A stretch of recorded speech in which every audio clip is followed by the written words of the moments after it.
Hello, I'm Phil Ernest, and I'm on the trail to Black Star Falls.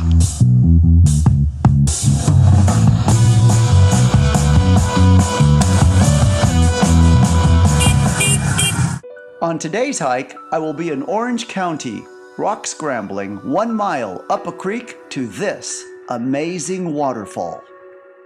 To find the trailhead, on the 55 freeway in the city of Orange, exit at East Catella Avenue and go east. East Catella Avenue will turn into East Santiago Canyon Road. After 12 miles, you'll come to Silverado Canyon Road. Turn left, and then about 100 yards, turn left onto Black Star Canyon Road. Park your car on the side of the road and walk to the trailhead. This is what the trailhead will look like. After you walk through the gates, you'll have a straight flat surface of about a half a mile. It isn't long till you see this sign, Black Star Falls 3 miles, Bleak's Place 7.3 miles. I actually made another video doing a hike to Bleak's Place. If you're interested, click on the link above to see that video. As you hike the 2 miles to the creek, you'll see signs like these. Warning, keep out, trespassers will be arrested. Please obey the signs and stay on the trail. Speaking of staying on the trail, I was pleasantly surprised to see a peacock on the trail. Since the trail is flat with no elevation gain, it doesn't take me long to get to the creek. You will know when you have arrived at the creek trailhead to go down to the falls when you see this sign clearly marked Black Star Falls. The first 2 miles of the hike was very easy. Now comes the challenging part as I make my way down to the creek. For the next mile of this hike, there will be rock scrambling in the creek and ducking and dodging around the bushes on the sides of the creek. This is my first time on this trail in many years, and much to my chagrin, I immediately notice vandals have taken over by graffitiing the rocks. The upside to doing this hike in the summer is the creek is dry, so this makes for a much easier hike, not having to worry about having to compete with the water. The downside is, once you get to the waterfall, you won't see any water running down the waterfall.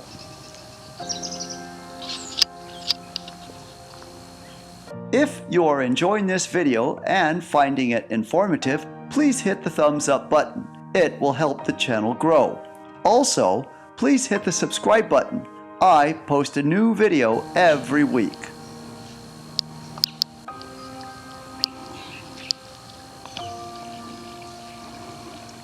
One of the things I wanted to caution you about on this hike is poison oak.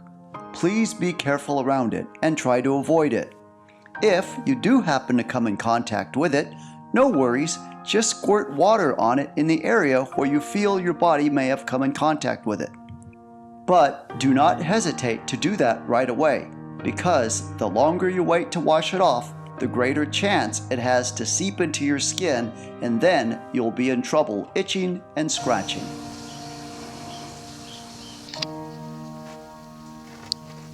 One of the good things about doing this hike along the creek is there is plenty of trees providing shade along the way. So you don't have to worry about being in direct sunlight, and because of that, the temperature is much cooler as well. Normally, I am a strong advocate for having your hiking poles with you when you're on any hike, if for nothing more than for balance. But because this hike is on flat surface for 2 miles and 1 mile will be rock scrambling up the creek, I chose to leave my poles at home so I could have better use of my hands to grab onto rocks or maybe tree branches. Or a rope, as you will later see in this hike. One of the interesting things that drew me into hiking many years ago when I first started was the critters that I would find along the way. This hike is no exception. This is a newt.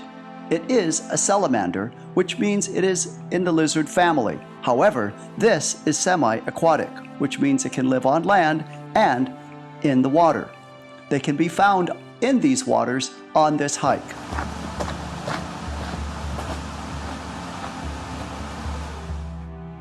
As you can see, the hike is relatively easy at this point in the first 25 to 30 minutes of the hike, with an occasional hopping over a couple of rocks every now and then, like in this case, and carry on with the hike.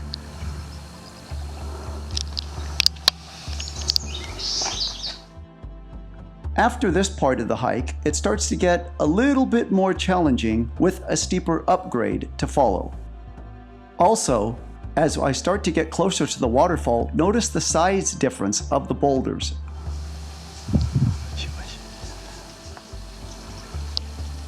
At this point of the hike, it starts to become a little bit more challenging. Notice as I make my way around this tree branch and continue up the hill slowly.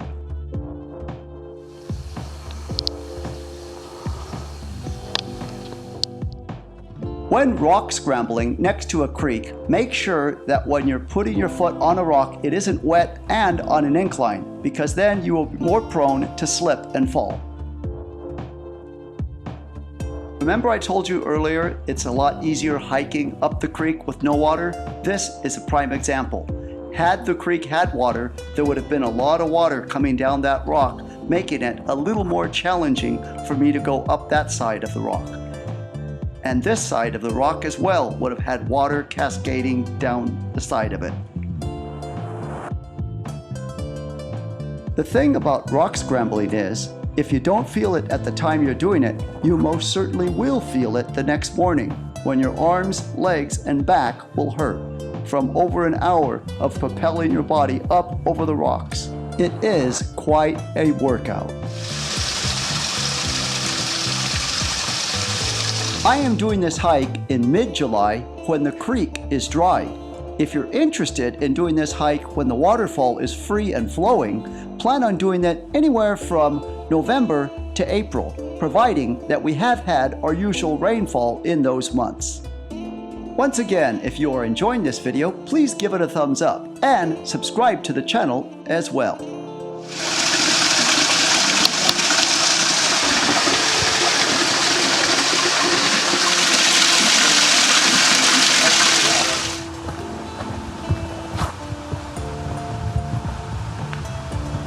One of the things I wanted to caution you about when doing a hike like this is keep an eye out for low-hanging trees like this one. Notice, I have to duck to go under.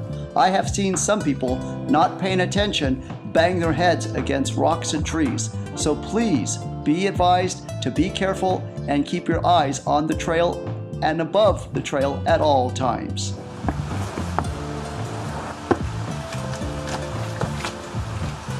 If you're wondering about how much time you should allow yourself to do a hike like this, I would plan anywhere from 4 to 5 hours depending on how fast you hike and how long you plan on spending your time at the waterfall. I'm now starting to get closer to the waterfall. I find a rope that has been left behind, so I make good use of it to help propel myself up on the rocks.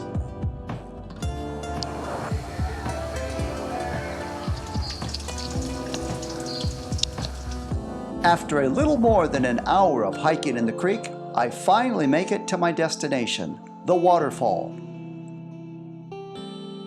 While the waterfall is dry, it still, nonetheless, is a beautiful sight to see. I will now make my way towards the waterfall so you can see just how big the waterfall is with me standing close to it. This is considered a two-tier waterfall. The water comes from the top, goes to that dark area, to the back of the cave, and outside the front of the cave. Here's a picture I took a few years ago when the waterfall was really pumping out a lot of water. The cool thing is, it's possible to climb up to the cave to get yourself a nice picture from inside the cave. I did this a few years ago. If you enjoyed this video and would like to see other videos I've made on hiking in the Southern California area, please click on the link provided. Thank you so much for watching.